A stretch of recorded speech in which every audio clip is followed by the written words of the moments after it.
नमस्कार दर्शकों, स्वागत है आपका दूरदर्शन मध्य प्रदेश के सबसे खास कार्यक्रम नमस्कार एमपी में। ये कार्यक्रम बहुत ही खास है क्योंकि इस कार्यक्रम के माध्यम से हम आपको कई सारी महत्वपूर्ण जानकारियां प्रदान करते हैं, साथ ही साथ ले जाते हैं सैर पर भी और देते हैं फिटनेस के मंत्र भी। तो आज बता दें हम किन महत्वपूर्ण विषयों पर चर्चा करने जा रहे हैं। आज हम बात करेंगे मेडिक्लेम एवं निदान के बारे में, साथ ही साथ हम आपको मिलवाएंगे मेहमान से भी। हमारे मेहमान भी बहुत खास होंगे। दर्शकों, आज हम बहुत ही महत्वपूर्ण विषय पर चर्चा करने जा रहे हैं। आज हम बात करेंगे मेडिक्लेम एवं निदान के बारे में, क्योंकि मेडिक्लेम बहुत महत्वपूर्ण है हमारे जीवन में और इसी पर आज विशेष तौर पर जानकारी देने के लिए हमारे साथ स्टूडियो में हैं श्री रवि तिवारी जी, जो कि फाउंडर हैं क्लेम निदान के, साथ ही साथ इंश्योरेंस लॉयर भी हैं। सर, बहुत बहुत स्वागत है आपका।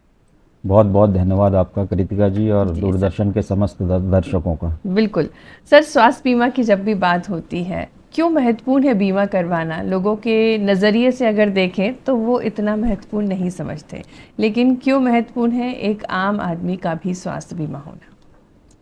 देखिए, आपने बहुत सही बोला कि स्वास्थ्य बीमा वाकई में लॉस्ट प्रायोरिटी है लोगों की। बिल्कुल। लोगों को लगता है कि हम मेडिक्लेम की ज़रूरत क्या है, हम पैसे दे रहे हैं लेकिन उसका रिटर्न नहीं है। अगर एक साल में हमारा कोई क्लेम नहीं आया तो पैसे हमारे वेस्ट हो जाएंगे जी। उसके बजाय कहीं पे अगर हम कुछ पैसा इन्वेस्ट करते हैं तो उसका आगे चल के रिटर्न मिलेगा। तो इसलिए वो वैसे भी अभी ये देखा जाए तो भारतवर्ष में अवेयरनेस बहुत कम है। बीमा 4.5-5% लोगों के पास ही है। बिल्कुल, है ना। अभी ये आगे लक्ष्य है 2047 में एवरीवन इंश्योर्ड, ये लक्ष्य लेके सभी इंडस्ट्री और सभी चल रहे हैं कि 2047 तक ऐसा समय आना चाहिए जब सभी व्यक्तियों के पास इंश्योरेंस हो। उसके लिए बहुत सारे कदम भी उठाए जा रहे हैं लगातार। बिल्कुल। और अवेयरनेस के भी बहुत सारे कैंपेनिंग चल रही हैं। अभी बहुत जो इसका जो प्लेटफॉर्म है वो ऐसा प्लेटफॉर्म आने वाला है कि एक ही प्लेटफॉर्म में आपको सारी चीज़ें उपलब्ध होंगी। आप उनको कंपेयर कर सकते हैं, चाहे वो लाइफ इंश्योरेंस हो, चाहे वो मेडिक्लेम हो, मोटर इंश्योरेंस हो, जनरल इंश्योरेंस हो। आपको कोई भी इंश्योरेंस कराना है तो एक ही प्लेटफॉर्म पे आपको ये सारी सुविधाएं मिलेंगी। बिल्कुल। वहाँ पे आपके डिस्प्यूट्स जो हैं उनका निवारण भी होगा। उनकी पॉलिसी आपको रिन्यू कराना है तो वहाँ पे पॉलिसियाँ भी उसी प्लेटफॉर्म में रिन्यू होंगी।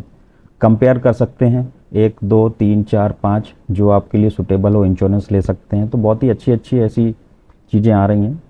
बिल्कुल। और स्वास्थ्य बीमा का जहाँ तक सवाल है, ये तो सारे इंश्योरेंस की बात हो गई। स्वास्थ्य बीमा का जहाँ तक सवाल है मेरे हिसाब से ये इन सारे जितनी भी इंश्योरेंस होती हैं सबसे ज़्यादा इम्पॉर्टेंट है। बिल्कुल। उसका रीज़न ये है कि आज आपने देखा होगा कि जब से ये कोविड ख़त्म हुआ है उसके बाद से उसके कॉम्प्लिकेशन अभी भी हैं और वो लंबे समय तक रहेंगे। लोगों की लाइफ स्टाइल ऐसी है कि लोगों के पास जो एक जमा पूंजी होती है पैसे की वो भी नहीं होती है। अगर आज अस्पतालों की आप बात करें तो हॉस्पिटल में आपको इतनी सारी बीमारियां हो गई, इतने सारे वायरस हो गए हैं, इनका जो ट्रीटमेंट कॉस्ट है वो day by day it is being increased. जो पहले एक इलाज का जो खर्चा आता था और आज में कितना ज़मीन आसमान का फ़र्क हो गया है। बिल्कुल। अगर आपसे ये कोई कहे कि अचानक से 5 लाख रुपए का अरेंजमेंट करिए या 4 लाख का करिए या एयर एम्बुलेंस से हमको कहीं पे जाना है, ऐसी कोई स्थिति आ गई कि हमें यहाँ से बाहर कहीं पे हायर सेंटर में जाना है और एयर एम्बुलेंस की ज़रूरत है जिसमें खर्चा इतना ज़्यादा होता है, तो कैसे मैनेज होगा? बिल्कुल। जो BPL है या दूसरी कैटेगरी है उनको तो फिर भी रिलीफ है, लेकिन एक जो सामान्य वर्ग है, सामान्य वर्ग के लिए अभी स्वास्थ्य को लेकर के इतना रिलीफ नहीं है। तो उनको अपना एक इंश्योरेंस लेके रखना चाहिए ताकि कभी ज़रूरत पड़े, कभी उनको इमरजेंसी में अस्पताल में एडमिट होने की आवश्यकता हो या किसी बीमारी के इलाज की आवश्यकता हो तो कम से कम उनके पास एक बैकअप हो और जाएं और अस्पताल में कैशलेस की सुविधा अवेल करें और टेंशन फ्री रहें। तो स्वास्थ्य बीमा बहुत ज़रूरी है सबके लिए। बिल्कुल सर, आपने बहुत अच्छे से बताया। स्वास्थ्य बीमा बहुत ही महत्वपूर्ण है क्योंकि हम अगर स्वस्थ हैं तभी तो हम कुछ कर पाएंगे।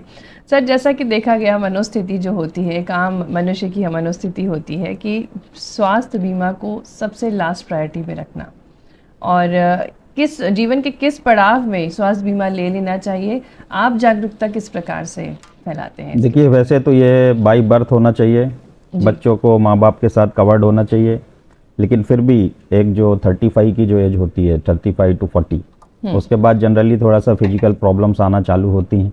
तो 35 to 40 जो इंश्योरेंस तो लेके ही रखना चाहिए सभी को। ये एक सही उम्र है इंश्योरेंस लेने का। बिल्कुल बिल्कुल। सर कहते हैं इंफॉर्मेशन, एजुकेशन, कम्युनिकेशन सबसे ज़्यादा महत्वपूर्ण है अगर किसी भी विषय को जन जन तक पहुंचाना है तो एजुकेशन के माध्यम से भी अगर बात करें तो क्या एजुकेट भी किया जाता है लोगों को कि महत्वपूर्ण है और जीवन के इस पड़ाव में उन्हें फैमिली को भी पूरी तरीके से स्वास्थ्य बीमा में कवर करना चाहिए? हाँ बिल्कुल, बहुत ज़रूरी है। बहुत सारी कैंपेनिंग चलती है जी। एजुकेशन के से रिलेटेड, जो उसको महत्व बताया जाता है कि एक स्वास्थ्य बीमा का क्या महत्व है, क्यों लेके रखना चाहिए उसको। तो ऐसे बहुत सारी कैंपेनिंग चलती रहती है। फैमिली की जहाँ तक बात है तो इंश्योरेंस लेते समय ये देखना चाहिए कि हमारी फैमिली की साइज़ क्या है। उस फैमिली की साइज़ के हिसाब से एक सही सम इंश्योर्ड का चुनाव करें। सम इंश्योर्ड एक वो अमाउंट होता है जिस अमाउंट के लिए आप प्रीमियम पे करते हैं, बिल्कुल, और और जिस अमाउंट के लिए आप कवर्ड हैं। मान लीजिए आपने कम से कम, मेरा तो ये रिकमेंडेशन है कि कम से कम 5 लाख का इंश्योरेंस लेके रखना चाहिए, 5 लाख, क्योंकि आजकल बहुत सारी कंपनियां हैं जो कि 5 लाख का जिसके पास सम इंश्योर्ड होता है उसमें कैपिंग नहीं होती है। नॉर्मली 90% कंपनियों की जो 90% जो पॉलिसीज हैं उसमें 5 लाख अगर सम इंश्योर्ड है तो कैपिंग नहीं होगी। बिल्कुल। हमारे साथ एक कॉलर जुड़ी हुई है, दिलवा राय जी, बहुत बहुत स्वागत है आपका। हाँ जी, नमस्कार। बिल्कुल। मैं तुमसे ये पूछना चाहती हूँ कि आजकल जो हमारी मेडिकल व्यवस्था है बहुत महंगी हो गई, बीमारियां भी बड़ी बड़ी हो गई हैं, तो एक व्यक्ति कितने भत्ते तक का मेडिकल क्लेम कर सकता है? दूसरा, पेंशनर्स जो हमारे हैं, बुजुर्ग लोग हैं, उनके लिए क्या क्या सुविधाएं? धन्यवाद। बिल्कुल सर, 2 प्रश्न है, काफी अच्छे प्रश्न हैं। जी सर। देखिए, मेडिक्लेम जैसे मैंने अभी बताया कि जैसे मैडम का ये कहना है कि बहुत ज़्यादा कॉस्ट बढ़ गया है, ये बात अभी मैंने अभी बोला, ये तो है ही है। इसीलिए मेरा जो रिकमेंडेशन है वो ये है कि कम से कम आप 5 लाख का इंश्योरेंस लें, मिनिमम बता रहा हूँ मैं। जो सम इंश्योर्ड का ऑप्शन है, सम इंश्योर्ड का ऑप्शन तो 1 करोड़ तक का भी है, उससे ज़्यादा का भी है, 1 CR का भी आप क्लेम ले सकते हैं। जितना ज़्यादा आप प्रीमियम दे पाएंगे उतना ज़्यादा आपको सम इंश्योर्ड मिलेगा। लेकिन चूंकि जो हमारे देश में जो मध्यम वर्गीय लोग हैं, इंश्योरेंस बहुत सस्ता भी नहीं है। बिल्कुल। उसका प्रीमियम ऐसा नहीं है कि 2000 या 4000 रुपये में आपको इंश्योरेंस मिल जाएगा। अगर आपका एज 40 के आसपास है, 2 एडल्ट 2 चाइल्ड है, आप इंश्योरेंस लेने जा रहे हैं तो आपको कम से कम 20 से 22 या 25,000 रुपये खर्चा करना पड़ेगा 5 लाख के लिए। तो ये भी हमें देखना है कि हमारा बजट कितना है। पहले तो बजट डिसाइड करिए। अगर पेइंग कैपेसिटी अच्छी है तो जितना ज़्यादा सम इंश्योर्ड लेंगे उतना अच्छा रहेगा। पेइंग कैपेसिटी कम है तो कम से कम 5 लाख का सम इंश्योर्ड जो है वो रिकमेंडेड है, लेना चाहिए। और उसको लेने के पहले आप कंपेयर करिए कि कौन कौन सी इंश्योरेंस कंपनियों में क्या क्या सुविधाएं मिल रही हैं। बहुत सारी पॉलिसीज़ हैं, उनमें बहुत सारे फीचर्स होते हैं, बहुत सारे राइडर्स आ गए हैं, अभी तो नए नए फीचर्स की बहुत अच्छी अच्छी पॉलिसियाँ आ गई, वो ले सकते हैं। बिल्कुल सर। मैडम का एक और प्रश्न था कि जो बुजुर्ग लोग हैं उनके लिए क्या कुछ सुविधाएं? बुजुर्गों के लिए भी अभी बहुत सारी इंश्योरेंस पॉलिसियाँ आ गई हैं। हाँ, हालांकि इतना ज़रूर है कि उनके जो इंश्योरेंस होता है उसमें ज़्यादातर पॉलिसियाँ थोड़ा सा कैपिंग लगाती हैं। उसमें कैपिंग यानी कि को पेमेंट का एक ऑप्शन होता है जिसको हमें अवेल ना चाहते हुए भी करना पड़ता है। को पेमेंट जो होता है वो ये होता है कि एक इंश्योरेंस अगर आपने 5 लाख रुपए का लिया है, ये मैं उनकी बात कर रहा हूँ जो सीनियर सिटीजन है, जो बुजुर्ग हैं, पेंशनर्स हैं, अगर वो इंश्योरेंस लेना चाहते हैं तो नॉर्मली 90% जो पॉलिसीज हैं उसमें को पेमेंट का ऑप्शन होता है। ऑप्शन वो कंपनियां एड ऑन करके खुद ही देती हैं उसको।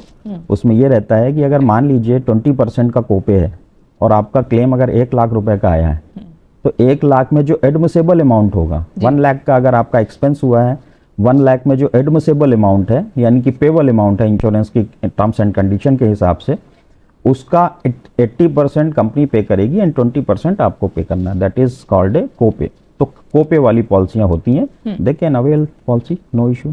तो दर्शक को बहुत अच्छी चीज़ बताई सर ने कि कोपे के माध्यम से जो बुजुर्ग जन हैं वो स्वास्थ्य बीमा का लाभ ले सकते हैं। और खासकर जब बीमा लें तो अपनी फैमिली साइज़ का ज़रूर ध्यान रखें और मिनिमम 5 लाख का कवर तो ज़रूर लें। सर जानना चाहेंगे, जब क्लेम की बात आती है, जब हम अस्पताल जाते हैं और जिनके पास स्वास्थ्य बीमा होते हैं तो क्या कुछ दस्तावेज़ों की ज़रूरत भी पड़ती है? तब जब हम अस्पताल में जाते हैं तो सबसे पहले हमें ये देखना होता है, देखिए 2 तरीके से इंश्योरेंस का आप क्लेम कर सकते हैं जी। एक कैशलेस और एक रियम्बर्समेंट, है ना। अस्पताल जाने के पहले सबसे पहले ये पता करिए, अगर देखिए इमरजेंसी हॉस्पिटलाइजेशन अगर होता है, जैसे किसी का एक्सीडेंट हो गया, हाँ, है ना, या घर में कोई ऐसा सडन कार्डियक अरेस्ट आ गया या चक्कर आ गया या फ्रिक्वेंटली वॉमिट हो रही, जहाँ पे आपको इमीडिएट किसी अस्पताल में जाना है, तो वहाँ पे तो अस्पताल का चयन करना संभव नहीं है, क्योंकि जो भी नियरेस्ट अस्पताल होगा या जो भी आपको घर वाले जहाँ पे चाहेंगे वहाँ ले जाएंगे। But if you are planning, कुछ आप प्लान्ड हॉस्पिटलाइजेशन करने की सोच रहे हैं, यानी आपको कोई सर्जरी करानी है, कोई प्रोसीजर कराना है, तो you can sit and you can discuss with the doctor, you can select the hospitals. अब ये हॉस्पिटल्स सिलेक्शन जो होते हैं वो ऐसा होता है कि इंश्योरेंस कंपनी की वेबसाइट पे हॉस्पिटल की लिस्ट होती है जी।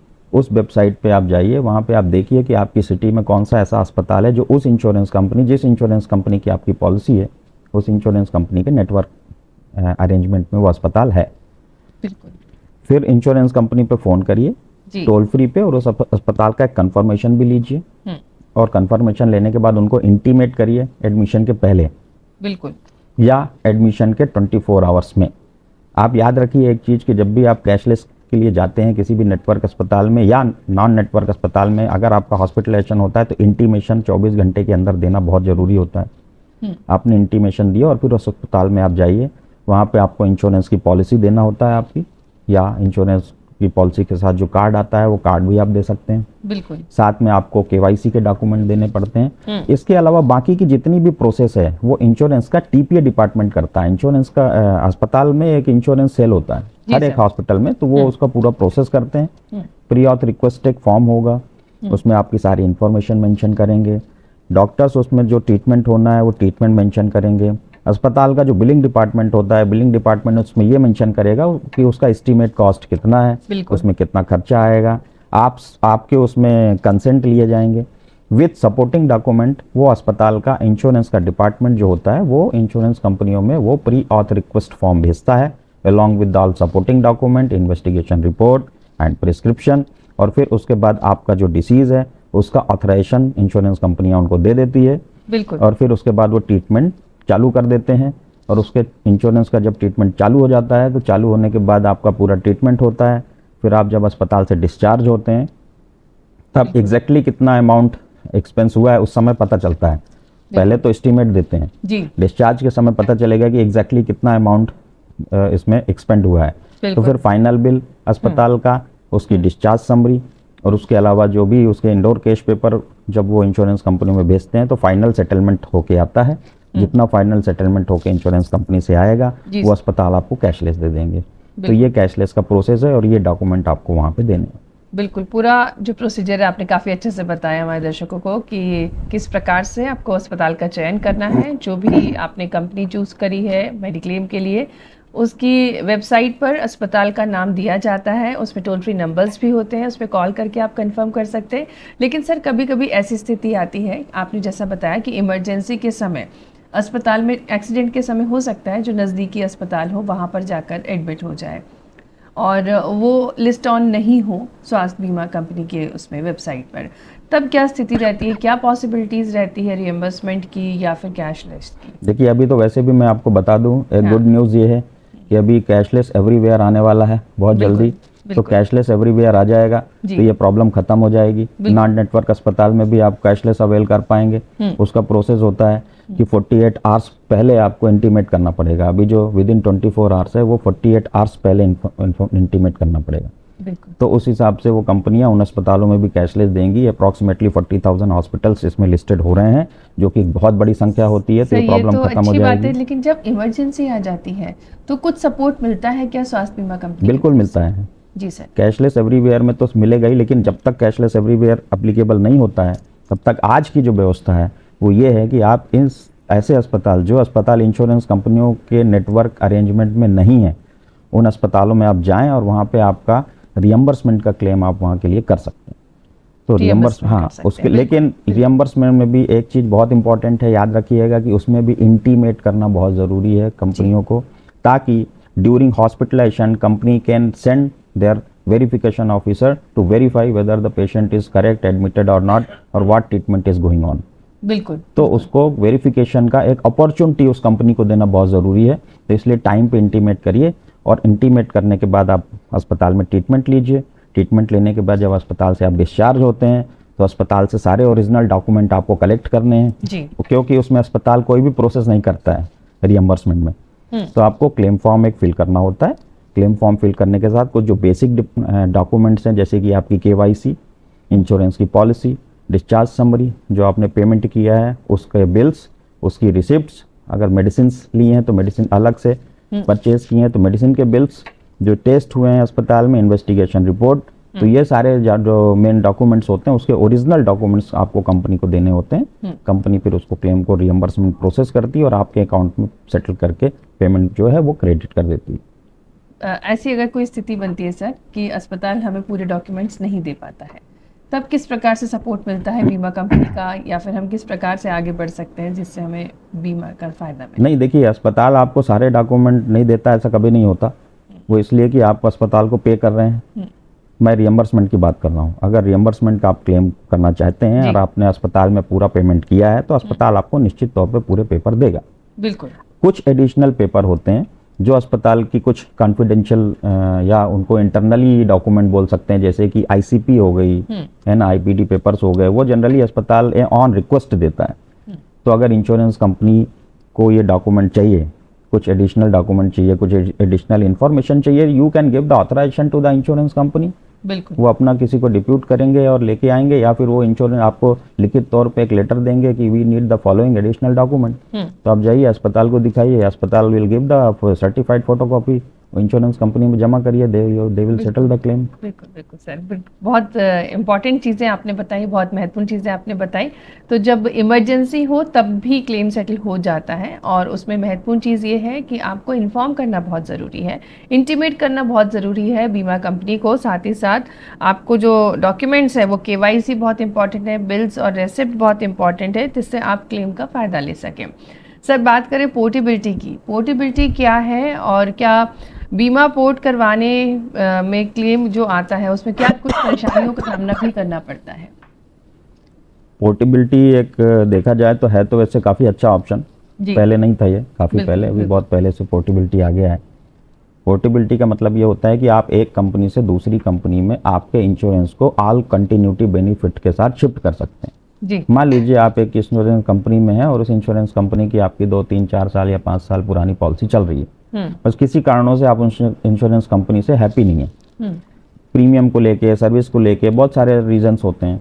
तो अगर आपको इंश्योरेंस कंपनी चेंज करना है तो पोर्टेबिलिटी के थ्रू आप इसको कर सकते हैं। याद रखिएगा कि अगर आपका इंश्योरेंस 2 साल से ज़्यादा चल चुका है तो कभी भी उसके बाद आप फ्रेश पॉलिसी मत लीजिएगा, हमेशा उस पॉलिसी को पोर्ट ही कराइएगा। ये बहुत स्ट्रांगली रिकमेंडेशन है इस चीज़ का। कई केस हमने देखे हैं, क्लेम्स निदान में ऐसे बहुत सारे मैटर आए हैं जिसमें कि पुरानी पॉलिसियां होने के बाद जब उनकी पॉलिसी पोर्टेबिलिटी होनी थी तो पोर्टेबिलिटी ना होते हुए वो पॉलिसी फ्रेश हो गई, तो सारे बेनिफिट्स खत्म हो गए। जी, कई बार होता है, क्योंकि इंश्योरेंस में जो बेनिफिट्स होते हैं वो हमेशा सीनियरिटी को लेके होते हैं। आपका 2 साल के अंदर 2 साल का एक्सक्लूजन होता है, 2 साल तक आपको बहुत सारी सर्टेन डिसीज हैं जो कि एक्सक्लूजन पे रहती हैं, 2 साल तक कंपनियां नहीं देती हैं उसको।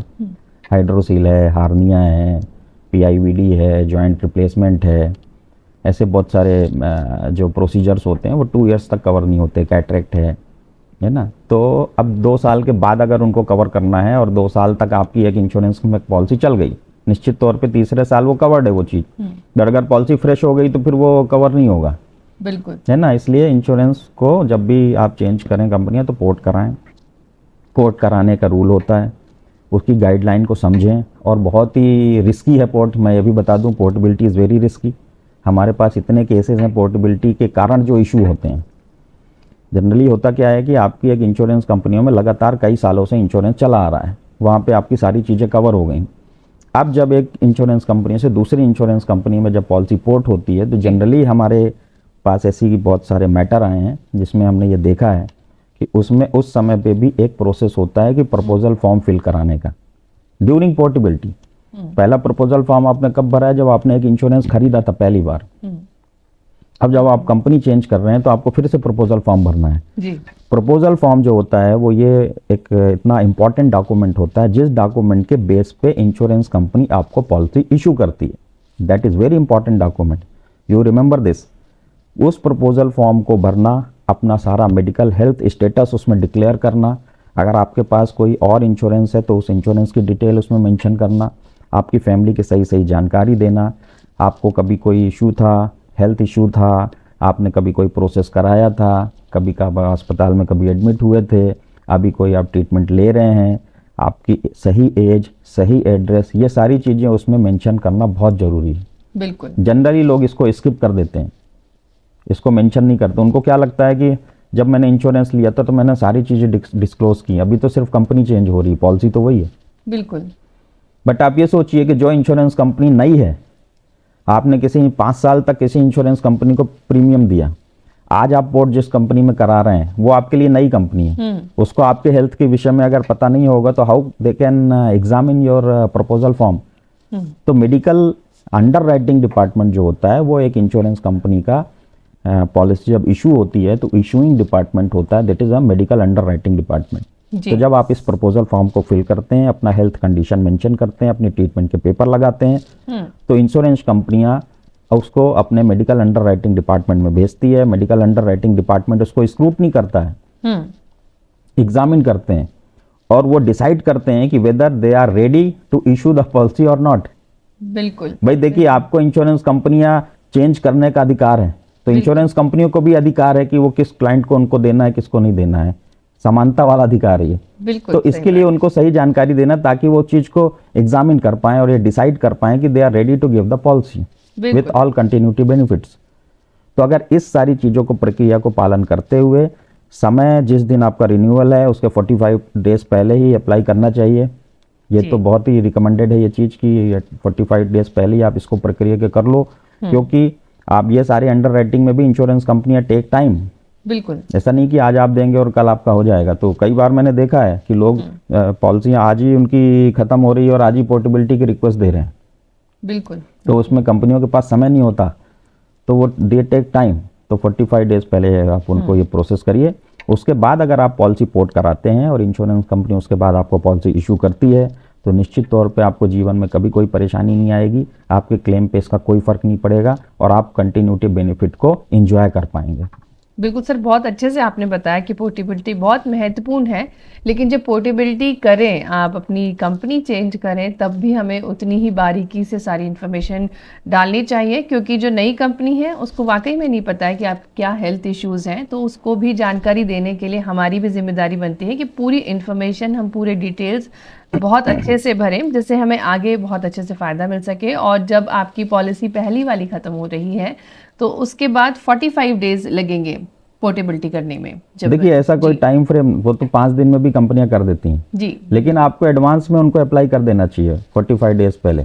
बिल्कुल। हाँ, ताकि उनको पूरा पर्याप्त समय मिल पाए। अगर मान लीजिए कि आपका प्रपोजल फॉर्म वहाँ पे रिजेक्ट हो गया, आपने जिस दिन आपका रिन्यूअल है उसी दिन आपने वहाँ पे इंटीमेट किया, उसी दिन प्रपोजल फॉर्म दिया, उसी दिन आपको उन्होंने प्रीमियम आपने पे किया, अब उनको लगा 5 दिन लग गया, 7 दिन लग गया एग्जामिन करने में, छुट्टियां आ गई, आपके दोनों पॉलिसियों के बीच में ब्रेक हो गया, करेक्ट। अब उस ब्रेक पीरियड में मान लीजिए वहां से भी पॉलिसी इशू नहीं हुई, आपका यहाँ से भी रिन्यू नहीं हुआ, क्योंकि आप तो इस भरोसे में बैठे हुए हैं कि नई कंपनी से इशू हो जाएगी पॉलिसी आपकी उसी डेट में, और आगे चल के उस कंपनी ने देखा कि नहीं ये तो इनको क्रॉनिक डिसीज है, हम तो इनको पॉलिसी इशू नहीं करेंगे, let them continue with the previous insurer, और आपका प्रपोजल वहाँ पे एक्सेप्ट नहीं हुआ। उस कंडीशन में अगर आपका ब्रेक पीरियड हो जाता है और उस ब्रेक पीरियड में आपको ईश्वर न करे कभी कोई ऐसी मेडिकल हेल्थ ट्रीटमेंट की आवश्यकता पड़ती है, तो आपको कोई भी ट्रीटमेंट का पैसा ना तो नई कंपनी देगी ना पुरानी कंपनी देगी। बिल्कुल, बिल्कुल सही बात कही सर। सर कई बार ऐसा देखा गया परिवार में जैसे 4 लोग हैं और उसमें से एक बीमार हो जाता है और 2 महीने बाद फिर से एक बीमार होता है और क्लेम करते हैं, पहले में क्लेम किया और दूसरे में भी उसका सेटलमेंट हो चुका है सर, और दूसरा व्यक्ति जो बीमार हुआ है, क्या उसका क्लेम करने में कोई परेशानी आएगी क्या? नहीं, ऐसी कोई परेशानी नहीं है। जो फैमिली पॉलिसी होती है वो नॉर्मली फ्लोटर इंश्योरेंस है। अगर आपने एक निश्चित सम इंश्योर्ड की इंश्योरेंस लिया है, बिल्कुल है ना, उसमें आपके मान लीजिए कि 4 मेंबर कवर हैं, हस्बैंड, वाइफ और 2 चाइल्ड जी, तो उसमें कोई भी ऐसा नहीं है। एक व्यक्ति अगर 1 लाख रुपए उसने यूटिलाइज कर लिया है एक ट्रीटमेंट में, तो दूसरा जो मेंबर है वो भी बाकी का रिमेनिंग जो सम इंश्योर्ड है यूटिलाइज कर सकता है। बिल्कुल। मल्टीपल हॉस्पिटलाइजेशन भी हो सकते हैं एज पर रिक्वायरमेंट, जब तक वो सम इंश्योर्ड उसका रहेंगे उस ईयर पॉलिसी पीरियड में। वो पॉलिसी पीरियड यानी कि एक पॉलिसी का पीरियड 1 ईयर का होता है, तो 1 ईयर के पॉलिसी पीरियड में वो जो सम इंश्योर्ड है, जब तक वो सम इंश्योर्ड बचा हुआ है तब तक आप निश्चित तौर पे क्लेम कर सकते हैं, एडमिट हो सकते हैं, ट्रीटमेंट ले सकते हैं, उसका लाभ उठा सकते हैं। बिल्कुल सर, सम इंश्योर्ड होना चाहिए तो आप सभी लाभ उठा सकते हैं। बिल्कुल सर, इंश्योरेंस फ्रॉड भी बहुत हो रहे हैं आजकल, देखा जाए तो लोगों के पास कॉल आते हैं, कई सारी इंश्योरेंस कंपनीज उनको चीज़ें बताती हैं और उनसे जब ऑनलाइन ट्रांजैक्शन करवा लेती हैं इंश्योरेंस के नाम से, उसके बारे में आप क्या कुछ कहेंगे? कितने जागरूक है हमारे ग्राहक, या फिर आप उनको कैसे अवेयर कराना इंश्योरेंस फ्रॉड कह लीजिए या फिर ये कह लीजिए कि मिस सेलिंग, बिल्कुल, this is called misselling. Misselling जी, मिस सेलिंग के भी हमारे पास बहुत मामले हैं, बहुत ज़्यादा मामले हैं, और अभी अब और बढ़ गए हैं। बिल्कुल। अभी तो हमने ऐसा देखा है कि ऐसे बहुत सारे रैकेट्स चल रहे हैं जो इंश्योरेंस, अब ये इंश्योरेंस कंपनियों के नॉलेज में भी नहीं है ये चीज़। वो एक ऐसा रैकेट होता है या ऐसे लोग होते हैं जो आपको एक टेलीफोन करके और आपसे एक ऐसी प्रीमियम अमाउंट लेंगे जो प्रीमियम आपका बहुत बड़ा हैवी प्रीमियम होता है। वो मैं मेडिक्लेम की बात नहीं कर रहा हूँ, it is not happening in mediclaim, it is happening in life insurance, term insurance policies जी, जिसमें प्रीमियम बहुत ज़्यादा है, 2 लाख रुपए 3 लाख रुपए फॉर अ ईयर, है ना। और वो ये बोल के पॉलिसी दे देते हैं कि sir this is the one time investment, बिल्कुल, आपको 1 लाख रुपए देना है या 2 लाख रुपए देना या 5 लाख देना, वॉट एवर उनकी जो कैपेसिटी होती है उसके हिसाब से वो लोग उनसे बात करते हैं, और वो एक ही बार देना है और उसके बाद सेकेंड ईयर से आपको रिटर्न मिलना चालू हो जाएगा। इस तरीके से जो मिथ्या है वो फैलाते हैं और उसके जो बहकावे में लोग आके और उनको दे देते हैं पैसा। अब जब उसका 1 साल पूरा होता है तो दूसरे साल इंश्योरेंस कंपनियों से जब उनके पास फ़ोन जाते हैं या प्रीमियम रिन्यूअल के लिए और फिर से वापस उनका इंस्टॉलमेंट जो नेक्स्ट ईयर की उसके लिए जब रिमाइंडर जाते हैं, देन दे रियलाइज़ कि यार मैं तो एक ही बार प्रीमियम दिया था तो फिर से मेरे से मांग रहे हैं। तब उनको पता चलता है जब इंश्योरेंस कंपनियों से डायरेक्ट बात होती है जी, कि नहीं आपको तो 10 ईयर्स तक पे करना है। अब एक बड़ा अमाउंट किसी का ऐसा है जो कि उसने जोड़ के रखा हुआ अपने पास 3 लाख 4 लाख 5 लाख रुपए, एक उसने ये सोचा था कि मैं एक बार इसको इन्वेस्ट करूंगा और 5 ईयर्स के बाद में इतना मेरे को रिटर्न मिल जाएगा। जी सर, बट अगर एवरी ईयर को ये मांगेगा तो कहाँ से देगा वो, नहीं दे पाएगा, बिल्कुल। तो इट इज़ हैपनिंग।